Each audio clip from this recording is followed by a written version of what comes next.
Bonjour, aujourd'hui je vais monter une perche chaude, c'est un streamer. Je l'utilise un hameçon 79-580 de numéro 6. Je prends aussi des fois le numéro 8, mais le numéro 6, je trouve que c'est une belle longueur pour faire une petite perche chaude. Et un fil 8-0 de couleur noire. J'aime bien utiliser ce petit fil pour faire une tête pas trop grosse à la fin de la mouche. Donc on installe le fil jusqu'à la hampe de l'hameçon.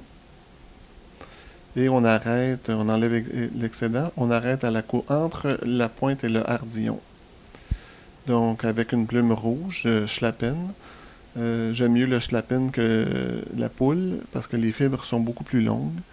On prend une pincée pour faire une queue qui est la longueur du gap de l'hameçon.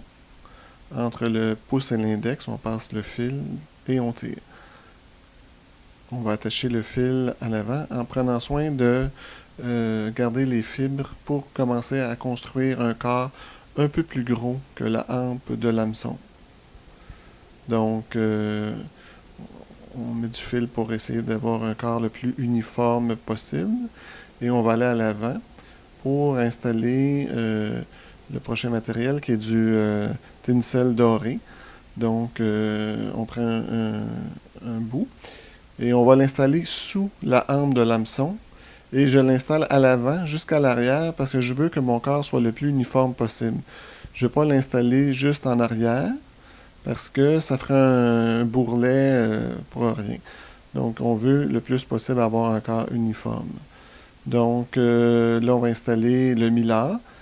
Sur un streamer, je prends un numéro 10 et je veux l'attacher du côté argent pour avoir le côté doré sur le dessus.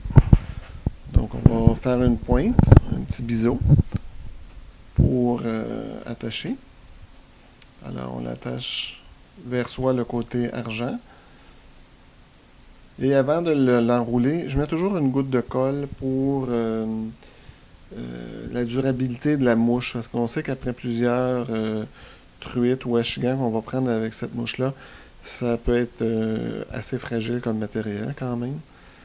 Et juste en passant par-dessus un tout petit peu chaque tour, on va aller jusqu'à l'arrière, bien comme il faut jusqu'à l'arrière. Et on change de main. Vous voyez, j'ai une main en bas, une main en haut. On va ramener le tinsel, le millard en avant. Et on va bloquer. Par la suite, on va faire des tours espacés à peu près également sur le corps du streamer. Et voilà. Et on attache. Donc, on est rendu vraiment à débuter l'aile de la mouche. La première section de l'aile, c'est une queue de chevreuil teint jaune. On prend les poils le plus possible dans la pointe de la queue. Les fibres ils sont moins frisées.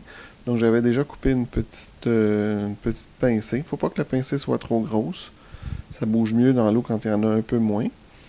Et avec l'égaliseur de poils, ça fait en sorte que tous nos poils sont à la bonne longueur. Donc là, je mesure. Puis avec mon index, je valide si je suis à la fin de la mouche.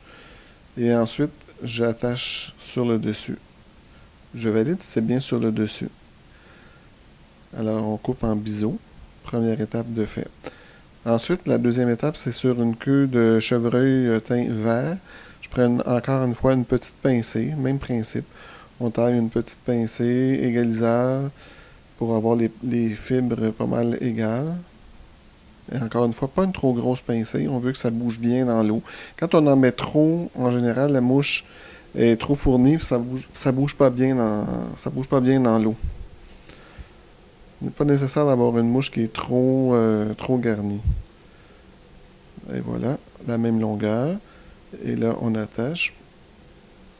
Puis on regarde si c'est bien sur le dessus. On coupe en biseau. Pour le dessus, je vais utiliser de la poule de couleur grizzly. On va prendre deux plumes qu'on va parer, c'est-à-dire on va enlever les fibres qu'on n'a pas besoin. Et on va les placer sur le dessus bien comme il faut. La même longueur que les fibres de chevreuil. C'est ça. Je regarde toujours si c'est bien sur le dessus. Parce qu'on ne veut pas que la mouche tourne dans l'eau. Il ne faut pas que les plumes soient trop longues par rapport à la mouche parce que ça peut la faire tourner dans l'eau. Donc, une fois ça fait, on va commencer à faire la tête graduellement. Vous voyez, on a quand même plusieurs matériaux à attacher, donc pour ça, je ne prends pas un trop gros fil, ça aide à faire une petite tête. On va revirer l'hameçon dans l'étau, parce que je vais faire une gorge, je vais monter ça. Je vais faire une gorge avec, là, à ce moment-là, on va prendre un schlappen orange pour la gorge. On va prendre une petite pincée. Puis on va l'attacher juste, la pincée, on va l'attacher juste un tour ou deux.